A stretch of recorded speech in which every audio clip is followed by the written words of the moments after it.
in some findings and observations from the lessons from the woman in Samson's life. So a bit of background to the story is in Judges 13, verse 1-2. And the people of Israel again did what was evil in the sight of the Lord. So the Lord gave them into the hand of the Philistines for 40 years. There was a certain man, Azorah, of the tribe of the Danites, whose name was Manoah, and his wife was barren and had no children. So beginning with the story of Manoah and his wife, we learned that they were living in a time when Judah was not faithful for 40 years. And the Philistines were in charge during this time. To be a woman and a family of faith during this time period, it would have been incredibly difficult. I think it's fair to say your neighbors and friends would have all turned their backs from God and started serving other gods and serving themselves. There would have also been little to no support or motivation for Manoah and his wife to lead a godly life and to put their trust in God. Almost every opportunity to live a life opposite of God would have been available and would have been accepted by most people. But they did follow God and were rewarded for that. So then in the end of this, verse 2, we learn that Manoah's wife was barren. So we'll go to the next verse. She was barren, and an angel of the Lord approaches Manoah's wife. So Manoah's wife must have been praying for this child like Hannah prayed for Samuel. Then in verse 8 of chapter 13, Manoah prays to God about how to raise this child. So it says, then Manoah prayed to the Lord and said, O Lord, please let the man of God whom you sent come again to us and teach us what we are to do with the child who will be born. So here, I think this is a good indication that they were not given guidance from those around them in the community on how to raise a godly child or just live a godly life. There would have been no leader, prophet, king, or judge in the community to give that advice that they were needing. There probably would have been little to no Sunday school to put in terms of today, or like CYC events for Samson to be a part of. The community around them had left God. And again, very few families have been following the one true God. So I think a great verse to describe Manoah's wife for being an example of trust is one of the first characteristics of her was that she was wanting to keep on to her pearl of great price, and nothing was going to separate her from doing that. She was wanting to raise Samson with God, and she did just that. So a nice verse that talks about the pearl is in Matthew 13, verse 44 and 45. The kingdom of heaven is like treasure hidden in a field.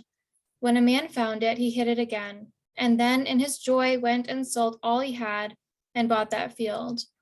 Again, the kingdom of heaven is like a merchant looking for fine pearls. When he found one of great value, he went away and sold everything he had and bought it. So last verse in verse 46 reminds me a lot of Manoah's wife, that she knew what she wanted and she did everything she could in seeking the angel again to buy the pearl of great price with God. So we also see that Manoah's wife followed everything she was told to. So in verse 4 of Judges 13, it talks about what God and the angel say. And one of that is in verse 4 saying, therefore be careful and drink no wine or strong drink and eat nothing unclean. So she was willing to follow all of those guidelines and everything that she was asked, which is a great example, I think. So I like this tree, and we'll get into the picture or the reason in the next slide, but I have it saying, remember Manoah's wife. And it kind of reminded me of the saying, remember Lot's wife, and just a comparison of we remember Lot's wife for lots of different reasons when she turned to salt and looked back. But I like the idea of also remembering Manoah's wife and the things that she did in her life, which we'll review on the next slide more. All right, so Manoah's wife reminds us that if and when we are in isolation, or when family and friends have left God or never wanted to be part of his promises, to seek God still. To pray to God for help for your family, like Samson's mother did. Seek opportunities to teach your children or your family and friends, just anyone really, no matter what situation you're in, about God's ways.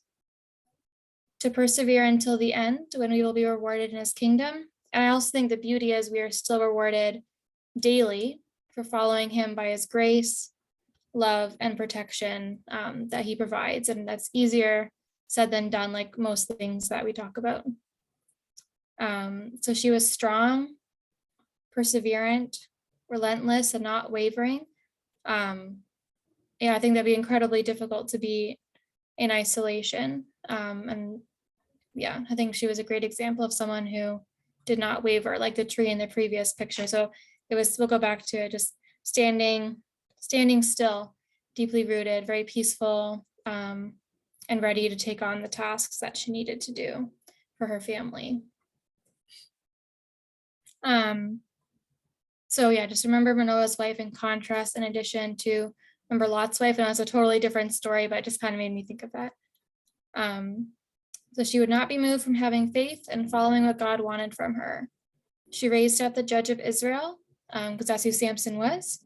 And she reminds me of Mary raising up Jesus in a very hard time period.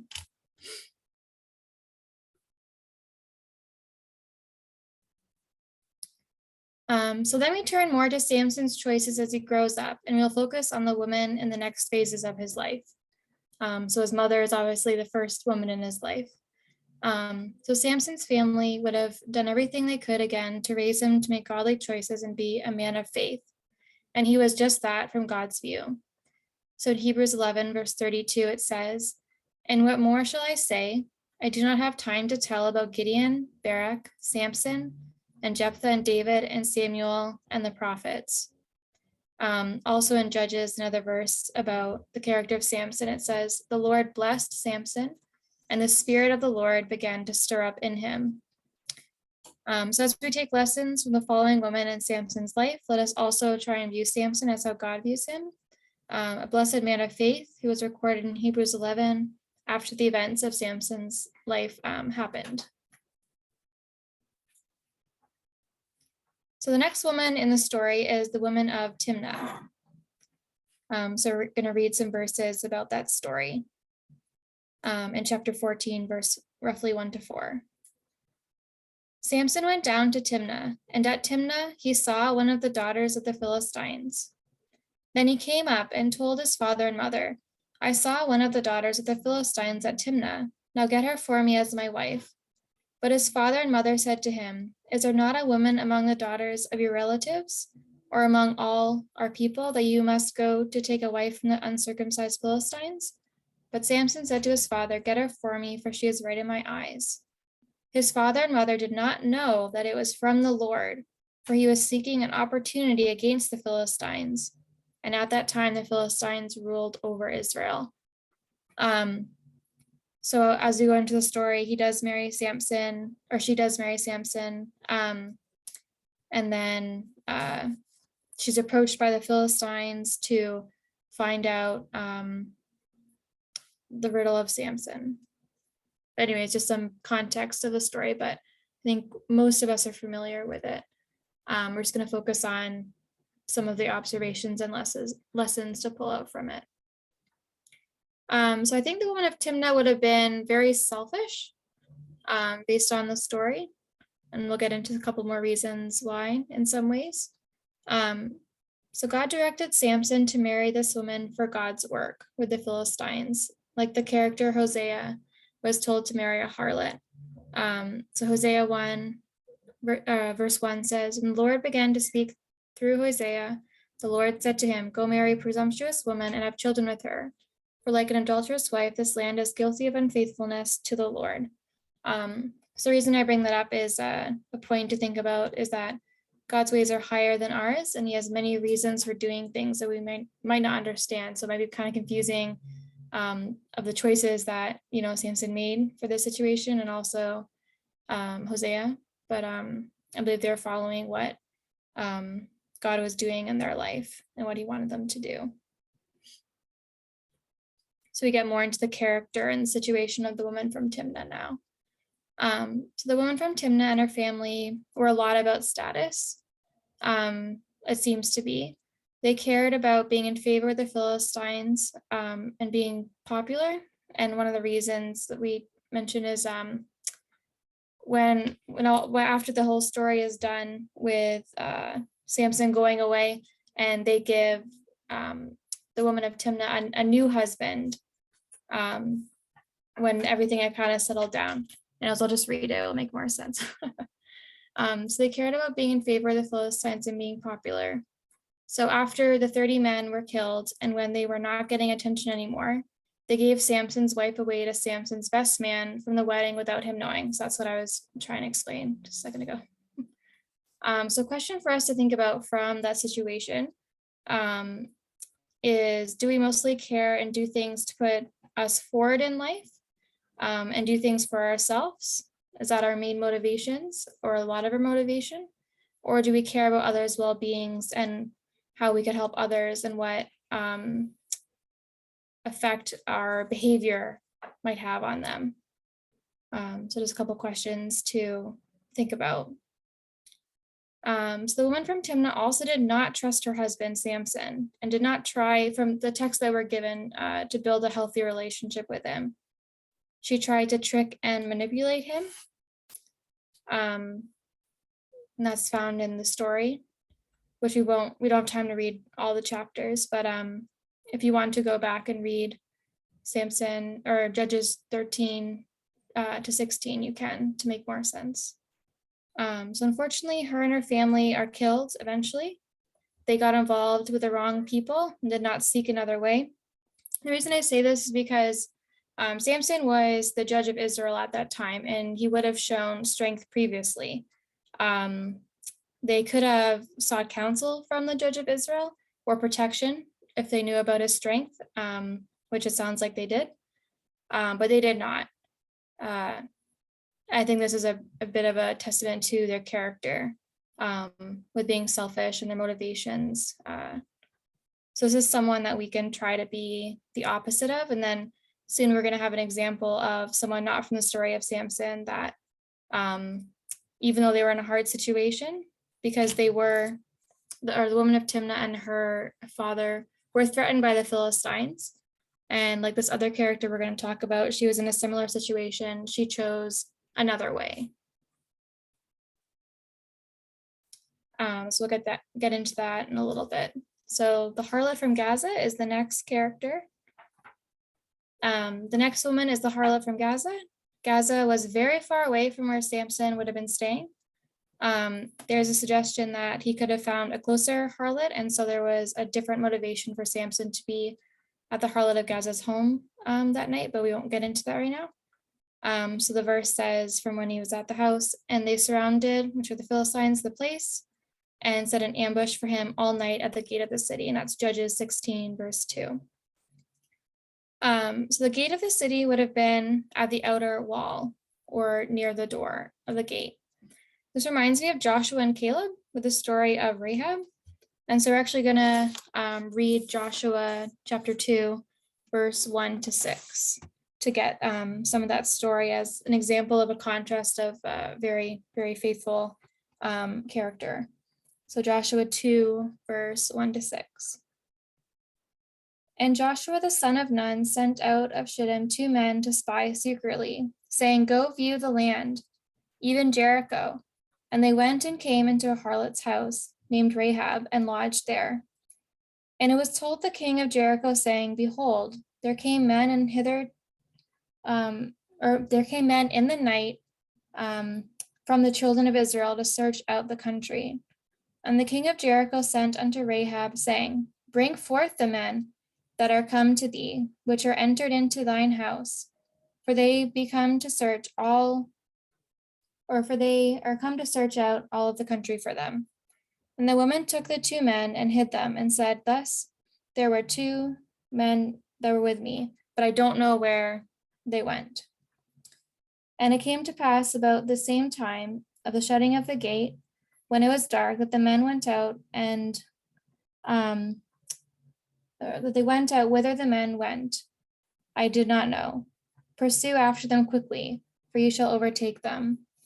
But she had brought them up to the roof of the house and hid them with the stalks of flax, which she had laid in order upon the roof. So she told the leaders that they were not there at the house and hid them. So Rahab lived on the outer wall when she saved Joshua and Caleb and went against the king of Jericho's wishes. So that would have took a lot of strength. Like the king asks to have them come out, and she decides to hide them. She didn't have to do that. Her life was at danger as well. But instead she chose to help them, and she chose another way. So the character of Rahab is quite the contrast to the woman of Timnah. And in terms of the harlot from Gaza, we just don't have enough detail to make more conclusions about her. So there's not much else to say unless someone else has any information at the end that they want to share. So lessons from Gaza and Rahab. There's always another option to follow God. And we can use whatever situation we are in for good. So that those are two impactful and important lessons to me when I was looking at these women. The last woman is Delilah. So it says, after this, he loved a woman in the valley of Sorek, whose name was Delilah. There is some evidence to suggest that Delilah could have been from Judah, that we won't look at now, but I can give you the class that suggested this later. Based on this, potentially Samson could have been, or potentially Samson could have thought he was trying to do the right thing by loving someone of the same religion or that lived in the same area, like his parents wanted. However, if that is the case, Delilah is an example of someone who did not have deep roots in the faith and would not be someone to help Samson with his relationship with God, even though she might have been from Judah. So we're going to talk more about that. This is my husband's work computer. Sorry.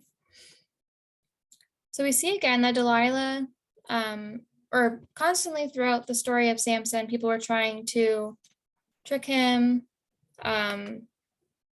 to find out his secret about why he was strong.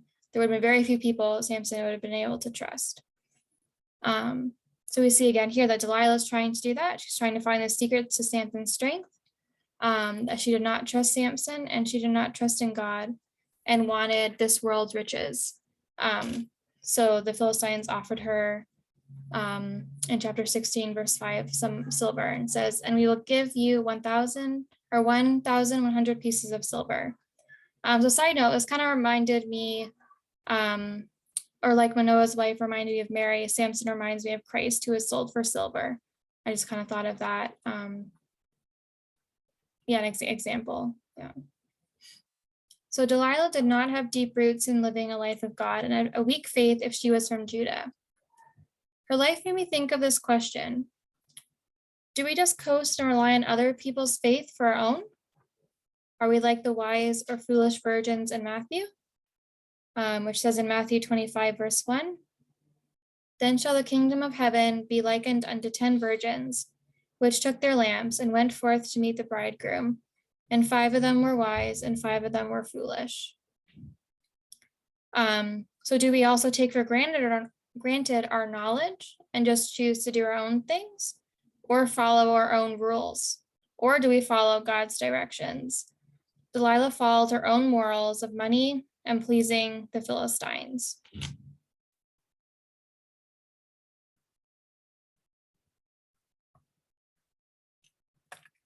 There we go. So I think sometimes even if we have a faith or we grew up in the faith or Christadelphian, we might think, oh, we're set. If we got baptized, like that's it, we're set.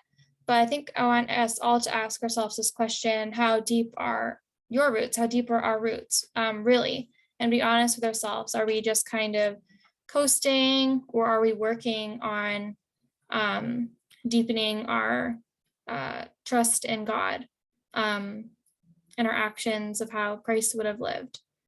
Because if Delilah was from Judah, I don't think she was a good example, or she could also be an example of someone who we think might be following God, but they actually are not. Their roots are not very deep. Yeah, so it's a good question to ask ourselves. So that was kind of like what I had for more of the material side of it. A question we can get into after the closing prayer are, what are some ways we can grow our roots in God? So how can we kind of be Delilah, but then if she progressed, how are some ways that would have been good for her to be like, and more importantly in our own lives, how that would have been helpful for us now to do.